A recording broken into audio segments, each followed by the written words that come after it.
The Peter Schiff Show. Welcome back, everybody. This is Peter Schiff on SchiffRadio.com. And joining me now is Scott McNealy, who's the co-founder of Sun Microsystems. And I believe he developed the Java programming language, and this goes way back. But he's also a confessed libertarian, and I think he has a very good perspective on what's going on in Silicon Valley, and can talk a little bit about, what is happening with the computer industry, the software industry here in the United States. Are we losing our edge to other countries that have potentially freer markets, that have fewer government regulations? What is the state of the technology industry here in the U.S., Scott, from your perspective? The U.S. still is the leading supplier of computer technology, from microprocessors, operating systems, networking, and all the way through applications. And we are quite strong into even, the new areas of social networking, at least in our own country. Although, the real challenge is, where are the manufacturing jobs, where are the engineering jobs that are creating this next generation technology? And I think that and it's probably a good thing for the planet, has moved outside of the U.S. in some pretty significant ways. It does create some interesting challenges, for instance, for our Defense Department, because most of the product that they build, the networking equipment, the computers, and the products that they use to defend our country, all of them probably have some technology that's sourced, and some unique technology that's sourced out of places like China. So it's an interesting mixed bag, very different from say 15, 20 years ago. Yeah, so what you're saying is, what we've lost in the computer industry is the actual manufacturing of the equipment, the computers themselves, or any of the hardware that used to be made here in the United States is now mostly made abroad, and to the extent that we need it, we have to import it. Well, yeah, a lot of the components are, and there's been a recent flap about these very rare metals that are used to do miniaturized product. China has a lot of those natural resources, and they actually can control the supply and actual production of a lot of equipment. That's a big deal. The other big issue is just if you look at the sheer number of English-speaking computer science engineers, there's a lot more of them in India and a lot more of them in China than there are in the United States. And they continue to crank out far more graduate degrees in science and technology than we do here in the U.S., which is going to create an interesting challenge for a balance of technology power down the road. Why do you think that is? Because, we have so many kids enrolled in universities around the country. Why is it that more of them aren't moving into those fields? Well, they are. Most of the H-1B visas and others who come in from are taking technology degrees. I don't know. I think there's I'm talking about native-born Americans. I mean, why aren't the American kids who are going to American high schools when they go to university, why aren't they on that path? Why aren't they going towards more computer-oriented majors? That's a strange one for me. Obviously, I value engineering and technology and academics pretty aggressively, given that I was in a company that hired over 235,000 employees while I was there, and was one of the top 40 R&D spenders on the planet. And I think that's ultimately a very core set of of skills that this country needs to have. But I don't see that. A lot of people think I work my kids too hard.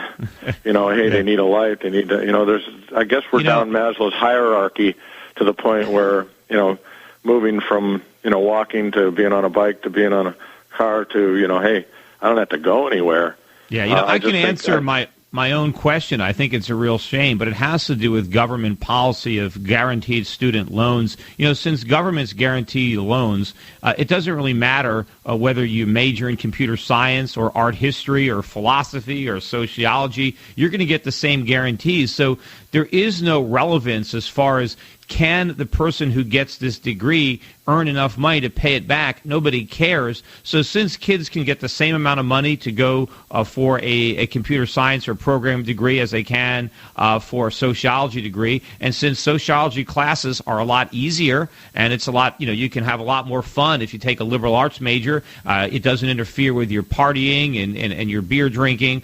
I think a lot of young kids who really can't make these decisions, take all that government money and take the easier major, and they don't opt for these. It's the kids that are coming in from abroad that are spending their own money that are making more practical decisions on what majors to pursue.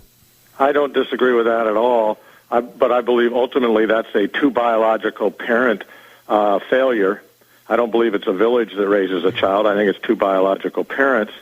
And somehow, some way, the biological parents were not able to instill with the kids what their own choices create. There's something that's more insidious too, with respect to what the government has done. That by taking over the loan program, they've actually provided incentives for you to default or not pay off your loan or pay it off over a longer period of time if you go into government service, which I think sounds really wonderful up front, but what it's really doing is trying to engage more workers into the public sector, which is highly unionized, and actually creates more of a, as a libertarian, I don't want to see more people going into government. I want to see fewer going into government and more people going into private sector. And I'd like to see the government get out of the business of insurance and redistribution and fair outcomes. How much have you seen the government's involvement, grow in the computer industry since, your early involvement in Sun Microsystems? Is it? Can you see a meaningful difference in the amount of government and regulation that inhibits businesses from growing? I see it trying, and I think there are one of the reasons it has been a very successful industry is that it is one of the few major industries that is not dominated by collective bargaining. It is one where the government has not. When you move at the speed of Congress, it's hard to keep up with Moore's Law. So I think we've been able to outrun the legislators in some fairly successful ways. You see them pushing for things like net neutrality, which is a classic government statement of something that sounds really good, but is actually quite insidious and creates some very, very wrong financial incentives. Look at even what's happened with one industry in telecommunications, the cellular phone industry. Imagine. I think when the cell phone industry first got off the ground, I remember my first cell phones. I think they were pretty much all made in the U.S., and now none of them are made here. Well, manufacturing is a big issue, and when you set a minimum wage that is far above, and you set regulations that other people are not abiding by, and you're playing by your own set of rules with the global markets now, it's just very, very difficult. Isn't it a crime? We've got millions of unemployed Americans, yet we're buying millions and millions of cell phones a year, and we don't make any of them. Not a one. How can the United States have a 0% of the market in an industry that dynamic, that everybody in the planet is buying these phones, and we don't make any of them, and yet we have millions of people who are unemployed? Well, I think if you ask a lot of those unemployed folks, would they like a manufacturing job at some salary? I think probably a lot of them would say yes, but I think a lot of them would say no. I like my unemployment benefits too. Well, that's the problem. We've created a culture in this country where it's more lucrative to stay unemployed than to get a job. But what we need to do is we need to take those alternatives away. We need to stop punishing businesses for creating jobs, and we need to stop rewarding employees for not accepting jobs.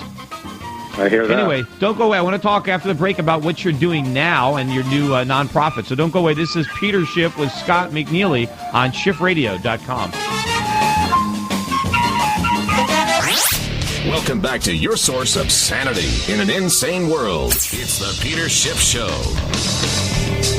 Welcome back, everybody. This is Peter Schiff with my guest, Scott McNealy, the co-founder of Sun Microsystems. And, Scott, when you listen to President Obama speaking now, he's constantly talking about the need to innovate and how we have to innovate to compete. But he wants the government deciding which innovations merit investment, whether it's clean technology or green energy or high-speed rail. And, you were really at the ground zero of the information technology, computer revolution. Did the government play any part in that innovation? And do you think the government should be in the business at all of trying to encourage innovation through government spending? I think the government did add, to be fair, and I'm a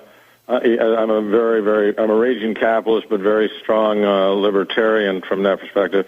A lot of the technologies that we use to get started at Sun were done through R&D grants through universities, where the technology was made open and available to the world to grab and run. So some basic research was done with DARPA grants, Defense Department grants for some of the work that was early Unix technology that we used inside of our Sun products. So, yeah, they can add some value there, but certainly they left it to the academic world to decide where to do that research in some areas. So, but the Defense Department aimed them also a little bit, so they can add value, but I don't think they should be involved in the private sector as much as they are. Yeah, I mean, do you think that some of that earlier technology that came as a result of these grants, you think it would have come anyway if there was no government grant? You think if the government had left the money in the private sector instead of taking it and then spending it, you think these innovations would have developed even absent that government involvement? Potentially, it's always hard to go back and rerun the model. I think if you lower taxes and let the private sector do the work, you're probably going to... I mean, the famous example is the government invented a programming language called Ada and declared that the standard, and nobody ever used it. Nobody's ever heard of it. So they're far more likely to guess wrong if they pick standards. But providing an environment of investment for R&D is a good thing. It just gets... when the Defense Department... When the Defense Department's aiming it, that's a good thing. Because that's a national role for the government, but they tend to go in wrong directions. Yeah, the public never really sees the mistakes; it only sees the successes. So you don't know how much money was blown in order to get something that works. And of course, when it comes to government, it's always the scene, right? You can see the government spent some money and you can see the results, but what you don't see is what wasn't developed, what innovations didn't take place because the government took that money out of the private sector in the first place. And though there it's much harder to know what we lost because the government provided us with something. But I wanted to talk to you about what you're doing now with, how do you pronounce it? Is it Curriki? Curriki, exactly. Curriki. C-U-R-R as in curriculum and I-K-I as in wiki. All right, and so what is this organization? What's the goal here? Well, education is a big issue, and there's a lot of things that cause our poor success rates in educating.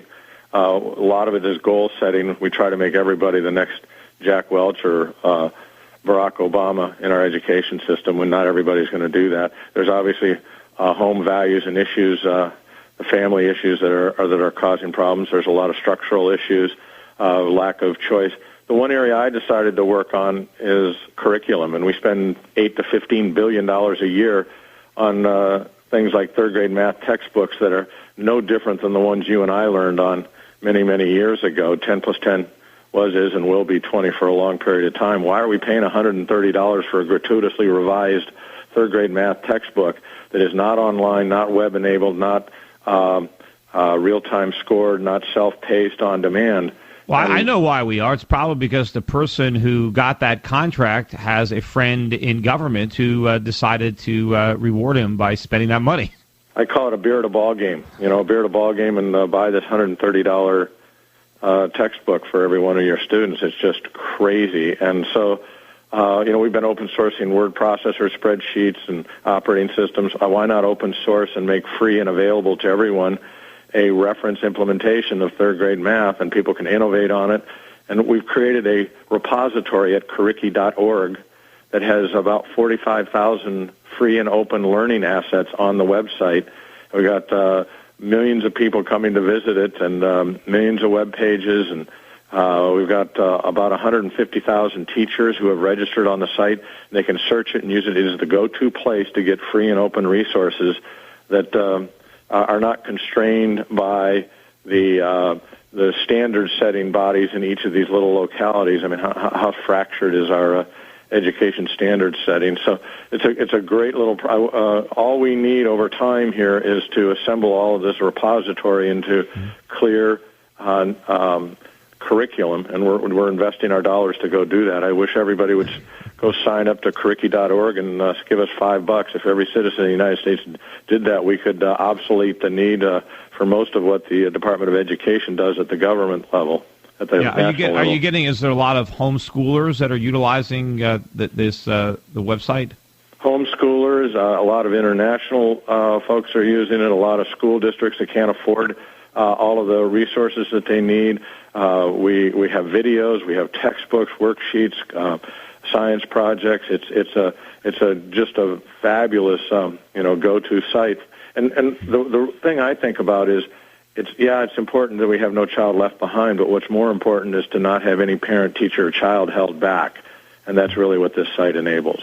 Yeah, I think it sounds like it's a good thing that you're doing. We need to get more private sector entrepreneurial types. You know, this maybe is a nonprofit, but we need to get free market forces operating in our educational system. All you have from the government is we need to spend more money on education. We're spending too much money on education right now. We're spending money, we're calling it education, but we're just throwing money down an educational rat hole.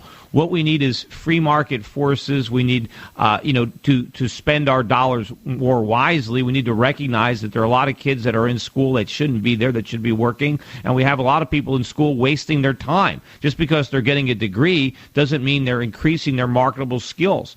And so we need to get market forces that make sure that kids that go to school belong there, and the ones that are there are studying things that make sense economically, not just going to parties. Well, that's our goal here, is to provide skills and training tools to allow people to get jobs that pay salaries and pay taxes. Yeah, there has to be a cost-benefit analysis, associated with education. It's not just to employ teachers and bureaucrats. It's to actually advance the skills and the knowledge of our kids so that they can take that into the workforce. And if it's not adding to that value, it doesn't make sense to have people with master's degrees driving taxi cabs or ringing cash registers. I mean, they could do that with elementary school education. Well, the real goal, too, that we want to drive is real-time scoring. School is the one place, it seems, in the world where we don't have real-time scoring. Every CEO knows the stock price at the end of the day. Everybody going to a ball game knows the score up to the nanosecond. Anybody playing a pinball or video game knows the score up to the second. But schools are still doing the take a test and find out a week or two later.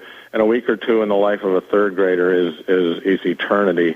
They don't even remember taking the test when they get it back. And there's no reason that most of the K-12 curriculum can't be made web-enabled and online, on-demand, real-time scored, and allow kids to go at their own pace, because no two kids go at the same pace on each subject across the board, yet we stuff everybody into that common cookie sheet. And then when they do that, they've really dumbed it down so much. They put everything on a curve. There's been so much great inflation. They're afraid to fail anybody. So kids keep moving along through K through 12, regardless of whether or not they learn anything. They continue. You're so right on that. My wife and I had our third grader. We got she's got a master's, and she went to Stanford psychology undergrad, master's in child and family counseling. And obviously, I've done a few performance reviews. I got the report card on my third grader, and we looked at the front to back, read all the fine print, all the rest of it. We couldn't figure out whether we had a moron or an Einstein on our hands, because he was developing and attempting and all these other words, and we couldn't figure out where he ranked in his class. And we said, this public school self-esteem thing is a disaster, and we put him into a private school. It's interesting. About 95% immigrant. I have the very clear minority kids in the school, and they put on the whiteboard who had the highest scores on tests last week, right there for everybody. There's no self-esteem issues. I know, and I think that's great. It gives kids, they're motivated. They want to see their name at the top, and they achieve. Yeah, we've really dumbed it down, and the ones we're selling short are our kids. Anyway, look, I appreciate you stopping by on my show, and thanks a lot. We're running out of time for this segment, so don't go away, everybody. We got a whole hour coming up on the Peter Schiff Show, and I will be taking your call.